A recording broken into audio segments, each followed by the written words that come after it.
Hi friends, வணக்கங்க. Welcome to Shaji's home style.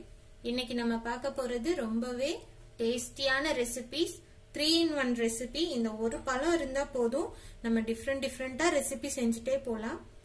என்னன்னு பாக்குறீங்களா? நேந்திர பழம் வச்சுட்டு நம்ம நேந்திர சிப்ஸ், பழத்துல சிப்ஸ் போட போறோம். நேந்திர காய் தான் சிப்ஸ் சாப்பிட்டுருப்போம் கடையில. நம்ம நேந்திர பழத்துல சிப்ஸ் போட போறோம். நெக்ஸ்ட் சக்கரை வரட்டி, ஒரு ஸ்வீட் ரெசிபி செய்ய போறோம். பழம்பொரி, ஒரு ஸ்நாக் ரெசிபி செய்ய போறோம். சோ அதுக்கு தேவையான பொருள் என்னென்னு பாத்திரலாம் வாங்க. 3 ரெசிபி பண்றதுக்குமே நமக்கு முக்கியமான ஒரு இன்கிரிடியன்ட் என்னன்னு பாத்தீங்கன்னா நேந்திர வாழைப்பழம். நேந்திர வாழைப்பழத்துல சிப்ஸ் போடுறதுக்கு ஓரளவுக்கு பழுத்து இருக்கணும். சக்கரை வரட்டி செய்யறதுக்கு ஒரு செங்காயா எடுத்துக்கோங்க. காயில தான் சக்கரை வரட்டி செய்வாங்க. ஆனா நம்ம வந்துட்டு லைட்டா மீடியமா பழுத்திருக்க பழத்துல செய்ய போறோம்.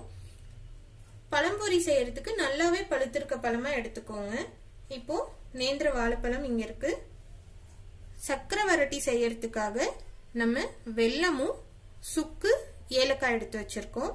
பழம்பொரி செய்யறதுக்கு மைதா மாவு, அரிசி மாவு, கலருக்காக கொஞ்சமா ஒரு பிஞ்ச் மஞ்சள் தூள், அந்த டேஸ்ட் எடுத்து கொடுக்கறதுக்காக ஒரு பிஞ்ச் சால்ட் எடுத்து வச்சிருக்கோம். நம்ம இன்னைக்கு சுகர் ஆட் பண்ணாம நாட்டு சர்க்கரையில பழம்பொரி செய்ய போறோம். சிப்ஸ் போடுறதுக்கு வெறும் பழம் மட்டும் தாங்க தேவை. சோ இப்ப எப்படி பண்றதுன்னு பாத்திரலாம். ஃபர்ஸ்ட் நம்ம சிப்ஸ் செய்ய ஆரம்பிச்சிடலாம். நம்ம சிப்ஸுக்கு கட் பண்றது எப்படின்னு பாத்திரலாங்க. நம்ம சிப்ஸ் போடுறது அந்த காய் துருவம் இல்லைங்களா, அது இருந்ததுன்னா ஈஸியா பண்ணிக்கலாம். அப்படி இல்லை அப்படின்னா ஒரு அளவுக்கு திக்கா இருக்க மாதிரி சிப்ஸுக்கு கட் பண்ணிக்கோங்க. ரொம்ப திக்காவும் இருக்க கூடாது, ரொம்ப தின்னாவும் இருக்க கூடாது. இந்த அளவு இருக்கணும். இந்த அளவு கட் பண்ணிக்கோங்க சிப்ஸ் போடுறதுக்கு. இதே மாதிரி எல்லா இந்த வாழைப்பழத்தை ஃபுல்லா ஸ்லைஸ் ஆக்கிடலாம். இதே சக்கரை வரட்டிக்கு கொஞ்சம் திக்கா, இன்னும் திக்கா கட் பண்ணிக்கோங்க. கட் பண்ணிட்டு ஒரு பீஸை வந்து 2ஆ போட்டுக்கலாம். இந்த மாதிரி கட் பண்ணிக்கிட்டீங்கன்னா இது சக்கரை வரட்டிக்கு ரெடி ஆயிடும். இப்போ வாழைப்பழத்தை எல்லாமே இந்த மாதிரி கட் பண்ணி எடுத்துட்டு வந்துடலாம். நேந்திர பழ சிப்ஸ், பழம்பொரி, சக்கரை வரட்டி எது செய்யணும்னாலுமே நம்ம கேரளானாவே தேங்காய் எண்ணெய் தாங்க. சோ இப்போ நம்ம வடை சட்டியில தேங்காய் எண்ணெய் சூடாயிட்டு இருக்கு. நல்லாவே சூடாயிடுச்சு. இப்போ நம்ம சிப்ஸ்க்கு கட் பண்ணி வச்சிருக்க பழத்தெல்லாம் போட்டு எடுத்துக்கலாம்.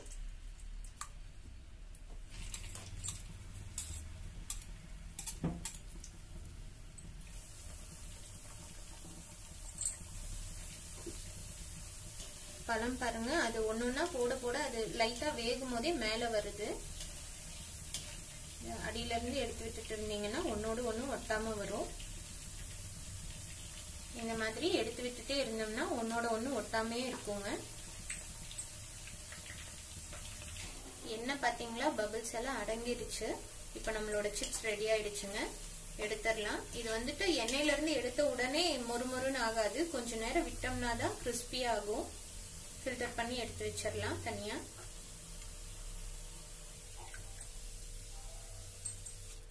இப்போ நம்ம சக்கரை வரட்டி செய்யறதுக்காக கொஞ்சம் மொத்தமா கட் பண்ணோம் இல்லைங்களா, அந்த பழத்தெல்லாம் போட்டு எடுத்துக்கலாம்.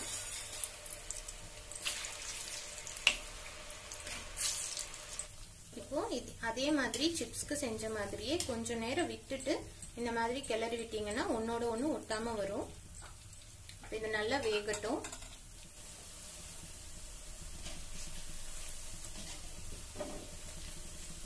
சக்கரை வரட்டிக்கு பழத்தை நல்லா பொரிச்சாச்சுங்க.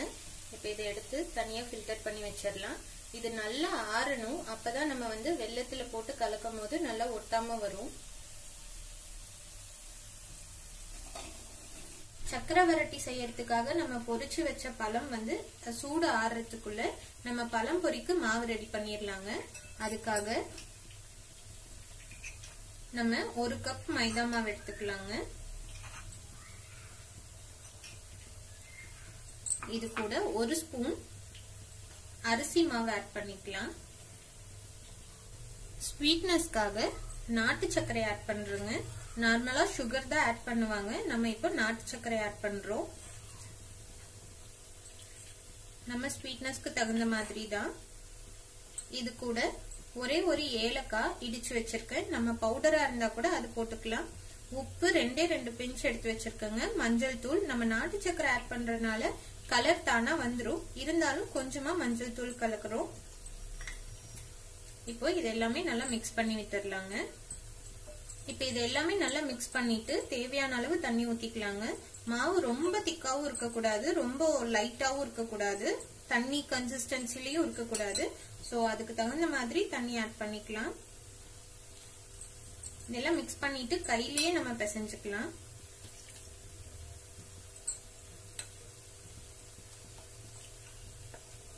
ஸ்பூன்ல நல்லா மிக்ஸ் பண்ணிட்டு கையிலேயே கட்டி இல்லாம நல்லா பிசைஞ்சு எடுத்துக்கலாங்க. மாவு நல்லா மிக்ஸ் பண்ணியாச்சுங்க. இந்த மாதிரி ஸ்மூத்தா பிசைஞ்சுக்கணும். ரொம்ப தண்ணியாவும் பண்ணிடக்கூடாது. இந்த அளவுக்கு திக்கா இருந்தாதான் நம்ம பழம்பொரி போட்டா உப்பி வரும். மாவு ரெடி ஆயிடுச்சு. இப்ப பழம் கட் பண்ணிடலாம். இந்த மாதிரி வச்சு சன்னமா கட் பண்ணிக்கலாங்க. நீங்க முழு பழமும் போட வேண்டாம் அப்படின்னா ஹாஃபா கூட கட் பண்ணிக்கலாம். இந்த மாதிரி சன்னமா கட் பண்ணி மாவுல டிப் பண்ணி போடுறதுதான். பழத்தை எல்லாமே கட் பண்ணிட்டு வந்துடலாம்.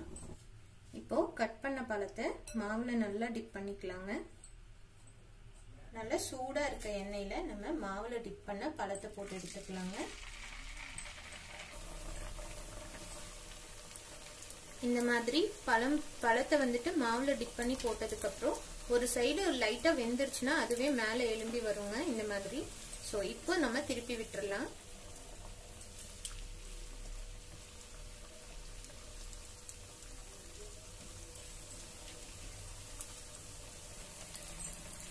இந்த மாதிரி பபிள்ஸ் வரது அடங்கிடுச்சுன்னா நம்மளோட பழம்பொரி வெந்துருச்சுங்க. இப்போ ஃபில்டர் பண்ணி எடுத்துடலாம். இப்போ நம்ம சக்கரை வரட்டி செய்யறதுக்காக வெல்லம் கரைக்க போறோங்க. அதுக்காக கொஞ்சமா தண்ணி ஊத்திட்டு லைட்டா சூடாகட்டும். நம்ம இடிச்சு வச்சிருக்க வெல்லத்தை ஆட் பண்ணிக்கலாம். தண்ணி ஓரளவுக்கு சூடாயிடுச்சுங்க. இப்போ நம்ம இடிச்சு வச்சிருக்க வெல்லத்தை ஆட் பண்ணிக்கலாம். இதை நல்லா மிக்ஸ் பண்ணி விட்டுக்கலாங்க.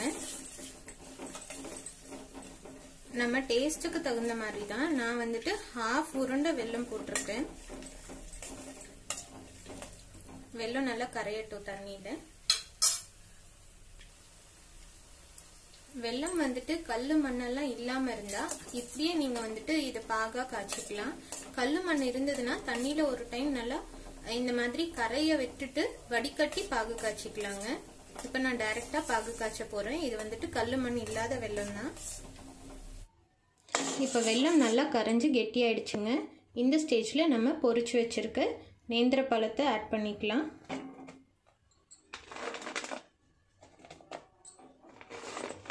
ஆட் பண்ணிட்டு நல்லா மிக்ஸ் பண்ணி விடலாங்க. இந்த மாதிரி நல்லா கிளறி விட்டுடலாம். இந்த மாதிரி பழத்தெல்லாம் ஆட் பண்ணிட்டு நல்லா மிக்ஸ் பண்ணிக்கலாங்க. இந்த ஒட்டி வர மாதிரி இருக்க ஸ்டேஜ்ல சுக்கும் ஏலக்காவும் இடிச்சு வச்சிருக்கேன், அந்த பொடியை தூவிக்கலாம். சுக்கு ஏலக்காய் பொடி தூவி நல்லா மிக்ஸ் பண்ணி ஆஃப் பண்ணிடலாங்க. இப்போ ஸ்டவ் ஆஃப் பண்ணிடலாம். இதை எடுத்து ஒரு தட்டில் தனித்தனியாக பரப்பி வச்சிருங்க, அப்போதான் ஒட்டாமல் வரும். நம்மளோட நேந்திர பழத்தை வச்சு செஞ்ச 3 ஸ்நாக்ஸும் ரெடி ஆயிடுச்சுங்க. பழம்பொரி, நேந்திர பழ சிப்ஸு, சக்கரை வரட்டி. இது நீங்கள் ஆற வச்சிட்டிங்கன்னா நல்லா வெல்லமெல்லாம் ஒட்டிக்கும். ஸோ செப்பரேட்டாக வந்துடும். இது கூட ஒரு டீ வச்சு சர்வ் பண்ணிங்கன்னா சூப்பராக இருக்கும். நீங்களும் ட்ரை பண்ணி பாருங்கள். நேந்திர பழம் வாங்கி ஆவியில் வேக வச்சு சாப்பிட்டா கூட ரொம்ப நல்லது தான்.